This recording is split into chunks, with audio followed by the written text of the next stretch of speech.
This is Jesse Morrill, College Counselor at Liberty Common High School. In this presentation, I'm going to go over the pre-registration process for current juniors who will be seniors next year at LCHS. There are some materials that you receive during your registration presentation in the computer lab. One of those materials is a curriculum guide, which includes all the course descriptions for the courses that you'll be looking at here today. You'll also receive a transcript, which will include your grade history and your graduation progress currently at Liberty Common High School.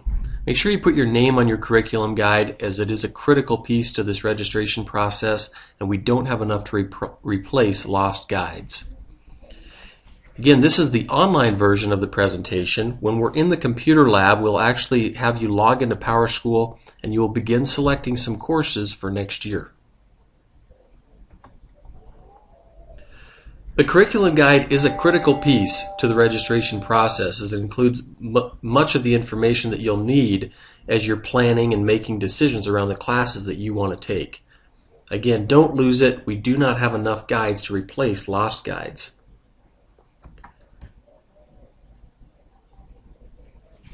As you look at your curriculum guide, you'll find again that it does have a lot of information. And especially early in the guide, you'll see information regarding graduation requirements, course plans and tracking plans, college admissions requirements, AP courses, and lots of other stuff that has to do with Liberty Common High School. If I scroll down here, I want to get to a course description to give you an idea of how to read these descriptions. So for example, if we're looking at the British Literature class, you'll notice that it includes information such as how many credits the class is. If a class is 10 credits, that means it's a year-long course. If it's 5 credits, it means it's a semester-long course. You'll also notice that it lists the requirements that are met. So the graduation requirement that is met for British Literature is English, and actually more specifically English British Literature. That's a graduation requirement at Liberty. We don't have any set prerequisites for British Literature, but some classes do, and so you want to make sure that you're reading that, especially when you're looking at certain electives, to make sure that you've met the prerequisite course in order to sign up for that course for next year.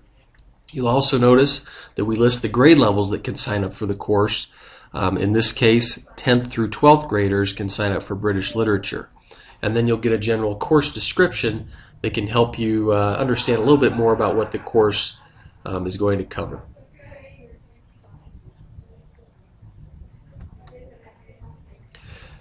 General requirements. You do need 240 total credits to graduate from Liberty Common High School.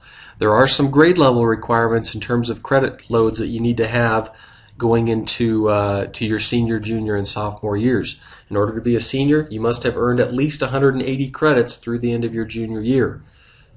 And so that's important for current 11th graders to make sure that you're on track and that you have enough credits to get to your senior year. If you haven't failed any courses, then you don't really need to have to worry about this. But one thing you do want to keep in mind is that at Liberty, a D is a failing grade, and you do not earn credits for any D's or F's that you receive. You must be enrolled in at least 35 credits per semester, or 7 classes per semester plus a study hall to be a full-time student at Liberty. You can go up to as many as 8 classes or 40 credits per semester. Now, this flow chart gives you an idea of what core courses you need to take in each grade level. In 12th grade, you'll notice that we start to taper off a little bit, and you do have some more flexibility and choices in terms of the courses that you want to take. You will certainly want to continue on with a math course your senior year. You will definitely want to look at a science course. Many of you will be able to take a science elective, and we'll go over the options here in just a minute. You will definitely want to go on with English. Some of you may have 40 credits of English through 11th grade. If you took AP Comp or Language and Composition, I would still recommend taking a full year of English your 12th grade year. There are a number of options that we'll go over here in just a minute. For history, if you have not taken American Government yet, you do need to take American Government in 12th grade. Now, for our current 11th graders, the world history requirement is one that you do not need to meet, because that was something that changed while you were in 10th grade. And so if you haven't taken world history, that's okay, although that would be a history elective that you could choose to meet if you wanted to your senior year. Foreign language is something that you may or may not choose to go on with, depending on what your goals are after high school. Personal finance is a class that if you haven't taken it as an 11th grader, you will have to take it as a 12th grader, as that's a graduation requirement. And again, now you'll see that there's quite a bit of room left in your schedule for courses that you choose to take, and we'll go over those options here very shortly. Your graduation requirements, I'm not going to go through this in a whole lot of detail, although I will when we're in the actual computer lab, but I want to make sure that you look this over and you look over your transcript to see where you're at with meeting graduation requirements. For current juniors, there is a couple things that are a little bit different for you. Again, world history is not required for current juniors, and so you technically have a 35 credit history requirement, although we would certainly recommend going to at least 40 credits with history, which would include you taking a full year of history your senior year. Also, with science, students who took conceptual physics this year will receive physics credit for that course. You're the only class where that will apply. In future years, students who take conceptual physics will then need to take physics the following year to meet the physics requirement. Okay, let's take a look at your transcript. I'm going to pull up a sample transcript here. And for those of you who have seen a transcript before from Liberty, you'll notice that this one has changed quite a bit as we're modifying it to be more appropriate for the college admissions process. So you'll notice that you will have obviously all of your course history over here on the left, so the grades that you've received and all the courses that you've taken, and also the credit that you've earned next to the grade. So 5 credits is what we award for each semester-long course. You'll notice the grades are awarded at the end, and credit is awarded at the end of each semester. You'll also notice up here that we have your GPA calculated. Now, there are 2 GPA scores here. One is the simple GPA, which is just simply your grade point average based on the grades that you've received. The weighted GPA now takes into account any AP courses that you've taken. And if you notice, there's a description in the curriculum guide that explains that for each AP course that you take, you'll get an extra 0.002 per credit added onto your GPA. So the more AP courses you take, the more of a boost that your GPA will receive. Now, it's not a huge boost, as you can see. It ends up being about 0.2 then for a 10 credit course, AP course, but it's enough to differentiate, especially at the top of the class, for students who are interested in being valedictorian or salutatorian. It also just gives you that little bit of extra boost in terms of overall GPA for the college admissions process. You'll notice up here completed credit hours. This tells you how many credits that you've completed up to this point. Remember that anything you're currently in spring semester is not counting as completed, so just courses that you've completed through December of last year. And then at the bottom, this is probably what will be most interesting to you, is you'll see where you're at with your graduation progress. And as you're looking through here, you'll see that each of our subject areas are listed out in terms of what is required in terms of number of credits, and then how many credits that you have earned up to this point. Again, we're not including the current classes that you're taking in spring semester. In the far column, you'll see how many credits you need to meet this requirement. And again, now as you're going through the course selection process, you need to make sure that you're meeting all graduation requirements going into next year. Now again, we talked about the history requirement. Understand that your class will only need 30 credits of history and 5 credits of government, so because the world history is not required for the class of 2013. Please see me if you have any questions about your transcript, and bring this transcript to your appointment with me when we finalize your course selections. So now you should know what credits you have and what you need to take in order to graduate. We will now log into PowerSchool and begin selecting courses for next year. Now, to get onto PowerSchool, you're going to go to the Liberty Common High School webpage, and you'll come down here and you'll click on the link for PowerSchool. And then you're going to use the numbers that are on the bottom of your transcript to log in with your web ID and your web password. These are the same numbers that you use to log into Naviance, and so hopefully there's numbers that you're becoming pretty familiar with. Now, as we get to the welcome screen, the first thing you'll see is the grades and attendance screen, which you see anytime you log into PowerSchool. And then we want you to go down and click on class registration. And this is actually going to be where you're going to sign up for courses for next year. So you'll see each subject area, we have some instructions. So for English, you need to choose at least 10 credits because it really is important that you have a full year of English your senior year. So as you're looking through here, you'll notice that many of the courses listed on here may be courses that you've already taken. They're listed here in case you need to retake one of those courses because maybe you had a D or an F in a course, or maybe something that you missed for whatever reason if you were not here earlier during your career or whatever the case may be. Otherwise, you'll notice that there are some electives that you can take here as a senior, such as AP Composition and Literature. That's the Advanced Placement English course for seniors.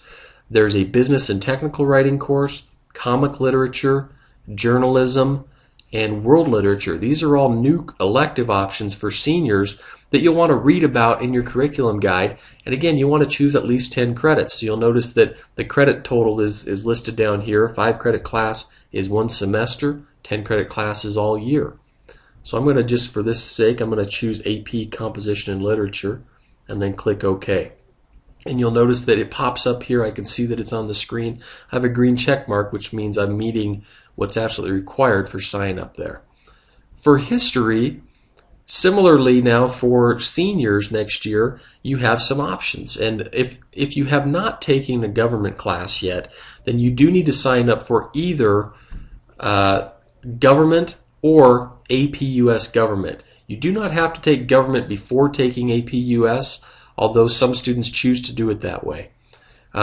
So that's one option for you. And then there are also some history electives that you may choose to take, including a new class called American Civil War and also Vietnam War, which are both down here as options. You'll notice that AP Macroeconomics is listed here as well. Now, macroeconomics could look a number of different ways next year, but we're going to list this as AP for right now. It could be actually AP Macroeconomics here at our school. It could be a concurrent enrollment class through either CSU or Front Range, or it could be a non-AP Macroeconomics. But we are looking to offer macroeconomics if the numbers bear that out. Okay, so you need to choose 10 credits here as well. And I'm going to choose Civil War and AP Government. Now for math, you'll notice that you are required to choose a math class, obviously, and you're probably going to go just onto the next math class in the sequence for you. If you're unsure about which math class to choose, talk to your math teacher. They can help you make a good decision there around which math classes you might want to take. A couple of new options here that for you to be aware of. College Algebra is a class that is offered for students after taking Algebra 2. And maybe if you had a low B or maybe a high C in Algebra 2, College Algebra might be a better fit for you than Pre-Calculus. The College Algebra class is the first semester of Pre-Calculus taught over a full year, and so it goes a little bit slower. AP Statistics is also an option for next year for any students who would choose to take that. You do have to be through at least Algebra 2, but that would be an option for you for math for next year. Okay, so let's say I'm going to choose AP Calculus. Click OK. For science, now again, most of you will be able to take a science elective next year. We have a number of AP options: AP Biology, AP Chemistry, AP Physics C. There's also Anatomy and Physiology here. That's a new class for next year, as well as some of the other science classes that have been offered here in the past. So you do need to choose 10 credits for science. Now for foreign language, it sort of depends on what your goals are. Some of you may want to continue on with your foreign language. Some of you may be done with foreign language. It just depends, again, on how far you've gotten and what your goals are for after high school. You'll notice AP Spanish has been added, as well as some Latin options to our course selection. Also, French 2 has been added to continue on with French 1 from last year. Okay, now engineering. We have a number of great engineering classes. This is obviously one of our focuses here at Liberty. And you'll notice that some of the course titles have changed a little bit, but the offerings are very similar to what we had last year. If for some reason you have not taken this technical engineering design and problem solving class yet, that is a requirement for graduation at Liberty, so you would need to get that done. Also notice that these courses will meet your science elective requirements. So if you would rather take an engineering course than a science elective, you could do that and still meet the same graduation requirement. So make sure you read through these courses to get a feel for what they are. Personal finance. If you have not taken personal finance this year, you do need to take it next year. That's a graduation requirement that everybody has to meet. Health and PE. We have the same PE options and health options as we had currently this year. You do need to have 5 credits of health or PE to graduate, so if you haven't met that, you need to choose one of those courses for next year. For music and theater, you'll notice a few new options here. Advanced musicianship is a new course that you would want to read about if you're a music student. There are a couple different things in the theater department as well, and so you want to look that through and again read your curriculum guide to get a little more information there about those courses. If you look at art, some things have changed with art. A couple course titles have changed, although most of it is very similar. You'll notice that AP Studio Art is being offered next year, as well as ceramics. That's a new offering for next year. As you're looking at the computer courses, nothing has changed here from last year, so all the options are still there. AP Computer Science is the same as AP Programming. That's just a course title change. As far as other electives, now you'll notice a few different options here. Ancient Greek, debate is an option, classical mythology, and then of course speech has been there for a while. You'll also notice that study hall is in there twice. If you want to take study hall during first semester, then you would choose SH 100. If you want to take it during second semester, you'd choose SH 200. If you want study hall all year, obviously you would need to choose both of those courses. And then at the bottom, you'll see alternate courses. Now, one thing that you need to understand is that the courses that are in the curriculum guide are basically a menu of options for next year. They will not all be offered, okay? And so it depends on the numbers. A class has to have enough interest in order for us to justify running a course. And so many of those courses will not go just because we won't have the numbers to bear them out. But most of them will go, and so just keep that in mind as you're choosing courses. Now, with alternates, there are a number of reasons that we need you to choose alternate courses. One is, again, some of those classes will not go, and so we need to have courses that replace courses maybe that you've chosen that are not going to be actually offered for next year. Also, as you are aware, with a small school, sometimes we get a little tight with scheduling because we'll have a lot of classes that are offered only one period of the day. So it's important that you have some other backup classes to go to, especially with regards to electives as we're going through this process. You do need to choose at least 2 alternate courses. You can choose up to 10 if you'd like. Now at the bottom, you'll notice it'll tell you how many course credits that you're requesting. And you must have 80 credits requested, okay? And so that would include study hall. So if you decide to do a study hall, then you would choose 70 credits in courses and then both the study halls. You can go up to 80 credits in courses, but overall, we need to have 80 credits showing up down here before you can do a submit. When you submit, it will take your submittal as long as all of the buttons have been checked off. And so as the first time you're going through this, make sure you fill everything out all the way up to 80 credits. Then and go ahead and submit it, and it'll save it. Then you'll be able to go home, pull this up with your parents, and you can click on class registration again, and you can make changes to anything that you selected. okay? But it helps us to get a preliminary number this first time through.